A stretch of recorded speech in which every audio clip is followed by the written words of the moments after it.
Sama mo mami mo. Huh? Bring mom with you. Come fly to the Philippines with us. We're going back to the Philippines. Oh no.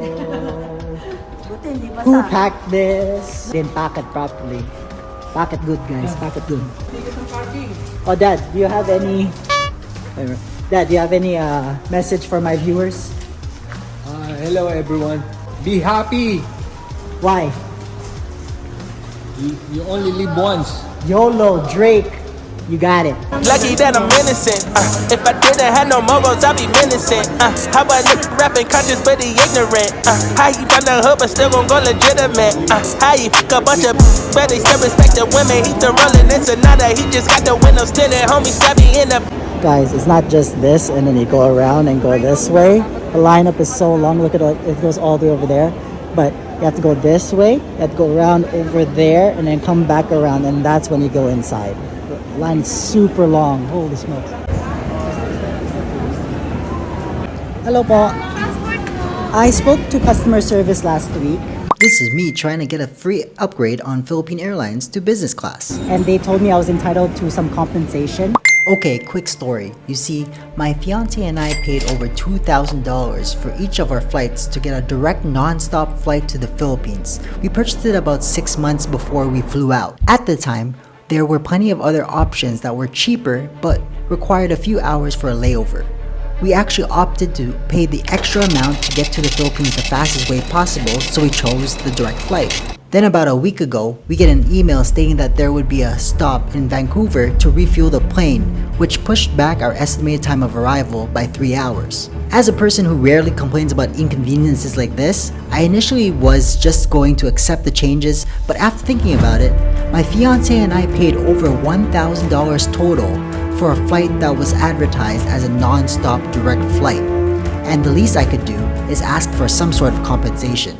So I did some research and found out about the new regulations that the Canadian government implemented to protect flyers. And it stated that when there is a flight cancellation or a lengthy delay due to a situation outside the airline's control that prevents it from ensuring that passengers complete their itinerary within a reasonable time, that I'm eligible for some sort of refund. So even though PAL had the right intentions to refuel because they changed their flight path to avoid Ukraine airspace, it still inconvenienced many passengers. And according to the regulations, I was entitled to that partial refund. I then made my case to customer service, and after multiple days of back and forth, the representative said that my proposal was not approved, but to speak to the staff upon check-in for some sort of compensation. But nothing was promised. I then continued to ask that at the very least, can this case be put on my file so that the ground staff could see? And the rep on the phone said that it was put on file so that the ground staff could see on their end when I checked in. Fast forward to present day, I asked the ground attendant if she sees anything on my file, and she says that there's absolutely nothing on it. So I got 0 compensation, and I'm now back to square one. And that's pretty much it for the story, but comment down below if you want an update. What a shame, guys. Yeah. So it didn't work. They said I needed some sort of receipt, but the person I called said I didn't even need a receipt. I just need to talk to the confirmation desk. I mean the check-in desk. It sucks. I'm gonna try calling them when I'm in the Philippines. We'll see how it goes.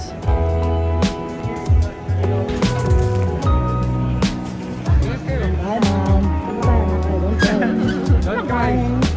Enjoy and be safe. Enjoy, be safe. Bye guys.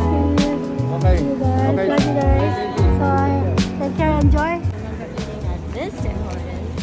Okay, guys. So we just got through security, and it was pretty easy. But I'm tired.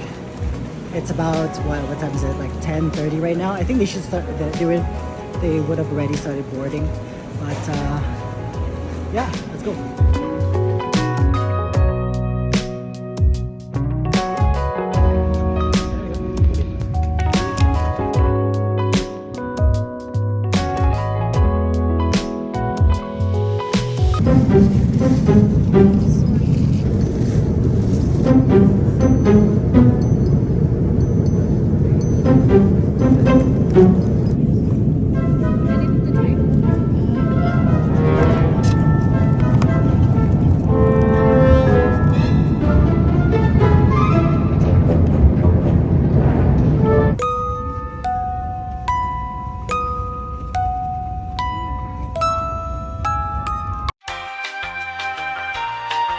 I can't hear anything.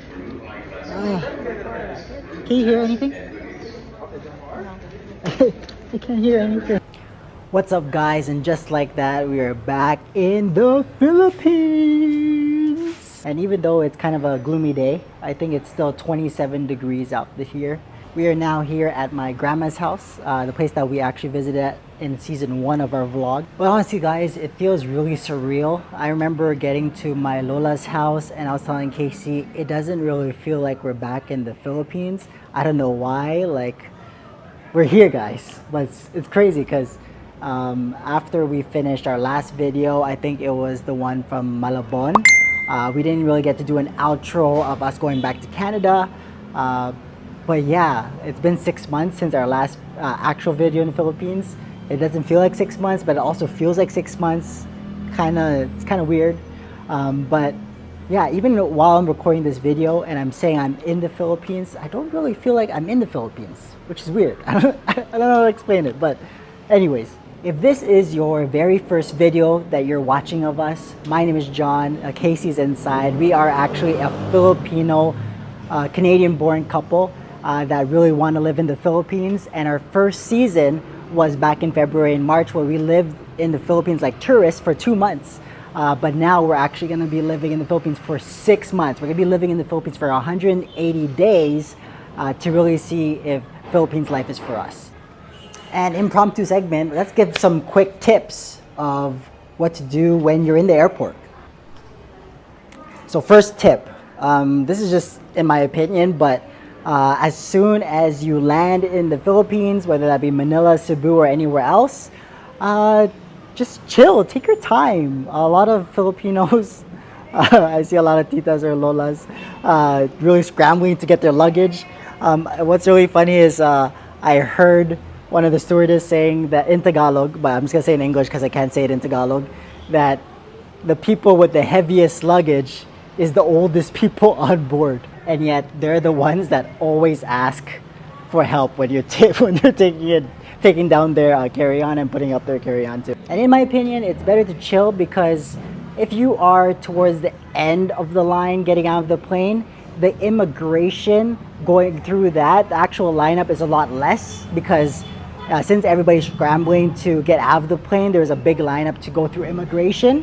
But at the end of the day, after immigration, everybody's waiting in line for their luggage anyways. So unless you have a connection or you have a really big reason to escape the airport right away, like you have a person like waiting for you to pick you up, I would say just chill, relax, and your whole entire process through the airport would be a lot easier. And my next tip is, this is in my opinion, but I've done some research on all the other brands as well. And in terms of pricing of phone plans, it's actually quite inexpensive compared to Canada. But the best bundle that I've researched is the bundle that's actually provided for you in the airport. So we got the 1,000 peso Globe deal that is at the Globe booth inside Naiya Airport. It's 40 gigabytes of data for 30 days for 1,000 pesos, and that's the best deal I could find. So if you guys know if I got ripped off, or if you guys know if that is the best deal, make sure you comment down below. And the next tip is whether you're whether you're like phone savvy with apps or not, Grab, this is not sponsored by the way, but Grab the app, for those of you that don't know and you're from Canada or US, Grab is kind of like Uber that we have in the US or Canada, but it's called Grab here in the Philippines. But you can actually hail a Grab from the airport. And even if you don't know how to use the app, what you can actually do is as soon as you walk out of arrivals, you can walk to the Grab booth. And the Grab booth, what they actually do is there's an assistant there that will help you avail a cab, not a cab, that will help you avail a Grab taxi, and they will teach you and show you everything, and they'll actually help you with your luggage too. For us, actually, we ended up hailing a Grab ourselves because we thought we knew what we were doing, but I made a mistake and I actually hailed the Grab to the wrong pickup location. But when I asked Kuya at the front desk of the Grab booth, he actually helped us with the luggage and hatided us all the way to the right pickup location. So thank you, Kuya. And quick fact, my Lola actually paid around 3,000 pesos to get from Naiya to Genti de Leon Valenzuela, which where we live right now. And with us, when we paid through Grab, she paid through another third-party source. We only paid 1,600 pesos. We only paid 1.6 to get from Naiya to here. Now, I don't know if that's a good price, but to me, that's about half of what my Lola paid, and that's including the Skyway and additional fees with all the highway stuff because I didn't want to go through traffic. So yeah, and I forgot to mention the biggest reason why we're here in the Philippines is we're getting married next month. So if you want to watch our destination wedding in Bohol, make sure you subscribe. And if you're interested in looking into our next Philippine adventure, make sure you watch this video right here. This one right here. Right here. Click it. Right here.